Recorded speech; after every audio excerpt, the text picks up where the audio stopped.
दोस्तों, इन दिनों देश भर में चुनावी सरगर्मियां जोरों पर है।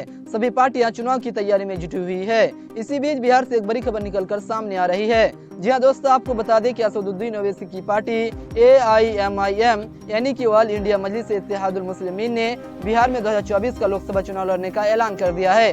दरअसल दोस्तों, आपको बता दें कि ओवैसी की पार्टी MIM ने बिहार के 11 लोकसभा सीटों पर अपने उम्मीदवार उतारने की घोषणा कर दी है।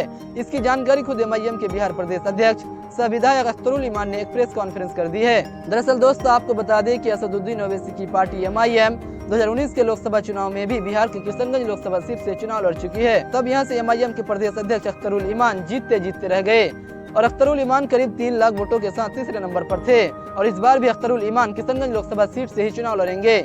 MIM ने बिहार के जिन 11 लोकसभा सीटों पर चुनाव लड़ने की घोषणा की है, उनमें किशनगंज, कटिहार, पूर्णिया, अररिया, दरभंगा, मुजफ्फरपुर, भागलपुर, काराकट, उज्जारपुर, बक्सर और गया लोकसभा सीट शामिल है। इन सीटों में से किशनगंज लोकसभा सीट से पार्टी के प्रदेश अध्यक्ष अख्तरुल ईमान और कटिहार लोकसभा सीट से MIM के राष्ट्रीय प्रवक्ता आदिल हसन आजाद चुनाव लड़ेंगे। MIM पार्टी के द्वारा लोकसभा चुनाव लड़ने की घोषणा करते ही कई विपक्षी पार्टियों में खलबली सी मच गई है। वो विपक्षी पार्टियां जो बिहार में BJP और RSS का डर दिखाकर दशकों से मुसलमानों का वोट लेती आ रही है और मुसलमानों को डेवलपमेंट, अच्छी शिक्षा और रोजगार के नाम पर ठगती आई है, उन्हें अब इस बात का डर सता रहा है कि कहीं अगर मुस्लिम वोट MIM की तरफ शिफ्ट हो जाता है तो इन पार्टियों की मौजूदगी विधानसभा और लोकसभा में और भी कम हो जाएगी।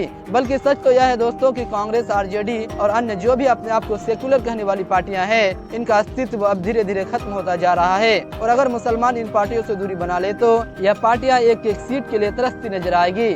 जैसे कि वर्तमान में बिहार और उत्तर प्रदेश जैसे राज्यों में कांग्रेस का हाल है।